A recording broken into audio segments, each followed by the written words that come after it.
Like many people who woke up on January 1st with a hangover, it has taken me a while to get to my 2018 summary. And now that I'm here, I'm going to spare you the whole thing where I talk about stuff you already know. Like, guess what? Spider-Man for PlayStation 4 was amazing. So was Red Dead Redemption. And God of War. Like, you need to watch a video to know that. So I'm going to do something a little different. I'm going to talk about a few games that aren't just good. Honestly, some are great, but have something important in common. Especially for anyone who decided to buy expensive champagne so they could wake up with a hangover on January 1st. These games, they are affordable.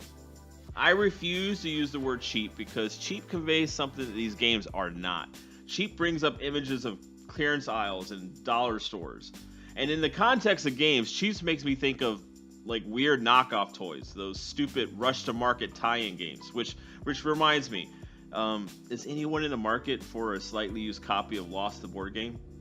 Never mind. One other thing. Every game on this list was officially released in 2018. Okay, before you get all fact-checky on my ass, one of these games gets through on a loophole. It came out in early access before last year, but wasn't officially released until 2018.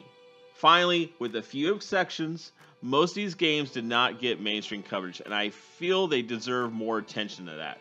So this is going to be quick. I'm not going to review these games, but I'm going to tell you why I think they deserve your attention and a possible purchase.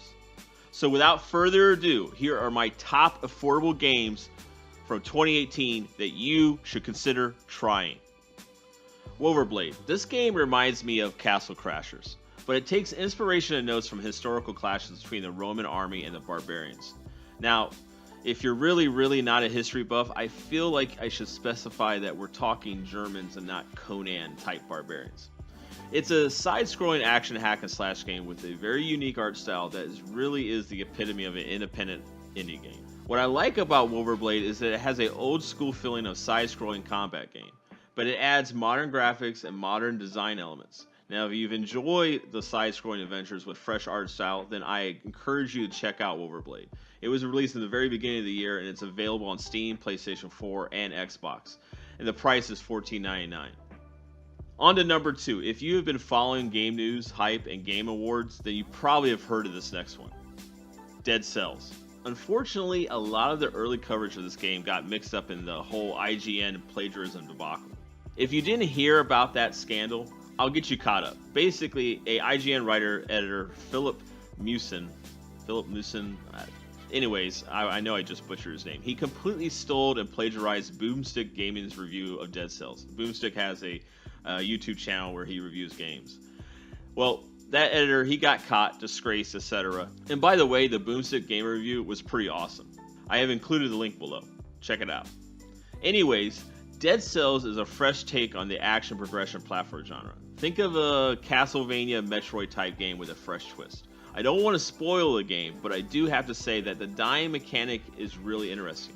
See, in Dead Cells, you progress by dying. Meanwhile, death unlocks new weapons and powers and skills so you can move further in the game.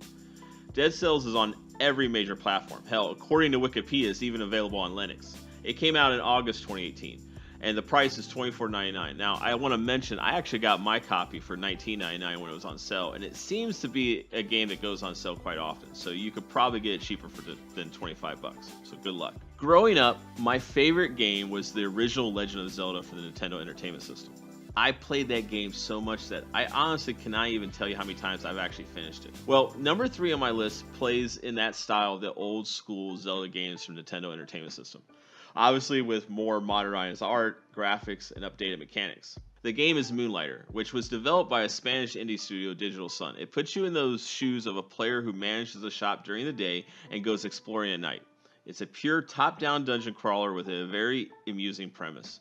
It makes my list because it's affordable, but it's also very well executed. If you're my age and you miss Zelda adventures, then try this. Also, if you're looking for a simple dungeon crawler with a nice, clean progression system, then you're going to enjoy Moonlighter. You can find it for $20 on most systems. I think it's a little bit more on Switch. It's also on Xbox, Steam, and PlayStation 4. One of the continuing debates about video games is whether video games should be considered a form of art. Now, personally, I could write an opus on my thoughts on that. I don't think it's a simple yes or no, but I digress. Gris is my number 4 good value pick for 2018, and it makes a strong argument that games are art. Gris is an indie platform adventure game by a Spanish indie developer, Nomada Studio. Gris is an indie platform adventure game, and since I'm not a poet or an artist, I'm going to use Wikipedia's synopsis for this game. The game follows a girl named Gris, who wakes up in the palm of a crumbling statue of a woman. She attempts to sing out, but quickly becomes choked up, and the statue's hands crumble, dropping her to the colorless earth below. Unfortunately, describing my play experience with Gris runs a strong risk of spoiling it, so I won't go into too much detail, but the footage speaks for itself. The game may not be for everyone, but Gris is beautiful.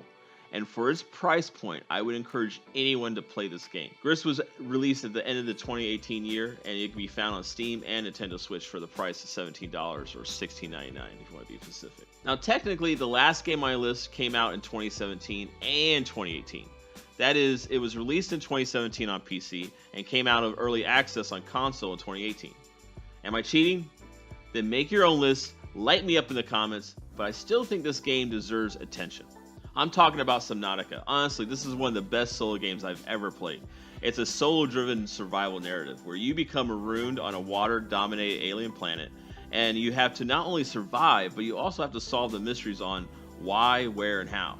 The mechanics in this game are fantastic and really need to be experienced. If you've already played Subnautica, then you know what I'm talking about. If you haven't, you're missing out on one of the best solo experiences ever made. And at its price point, it's a steal. If you enjoy the rush of survival games and want to play one with a great story behind it, then try Subnautica. Subnautica came out of early access on 2018 on consoles, but earlier on PC. The price point's $25, and it's been on sale several times, and it was even free for a while via the Epic game launcher. Well, that wraps up my 2018 list of affordable games. But before I go, I have 2 games that didn't fit into my list, even with my willingness to bend the rules, but still deserve a quick shout out. For many of you gamers, these will be obvious, so consider this part of a PSA for people just getting into gaming. First, Warframe. In November, Warframe received a massive update in the Fortuna expansion. Warframe is a free-to-play game on PC, Xbox, and PlayStation. It is the creme de la creme of good value. If you're looking for a first-person shooter, space, or adventure, think Destiny, but free-to-play, then Warframe is for you. Second, Path of Exile, which also just got a new update, the Betrayal League. If you like action RPGs like Diablo, Grim Dawn, Torchlight, or if you're looking for a loot dungeon crawling top-down adventure, then please check out Path of Exile. This latest update is fantastic. And there we are, 7 pretty fresh, very affordable games that are definitely worth your time and won't empty out your wallet. Thank you for watching. I appreciate you all, and I look forward to discussing what you thought of 2018 in gaming. So be sure to share your thoughts in the comments, and tell me what you think the best value games of 2018 were. Did I miss a really good indie game? Do you think some AAA games deserve to be mentioned in their value? Let me know. Thanks again. I look forward to talking games with you in 2019.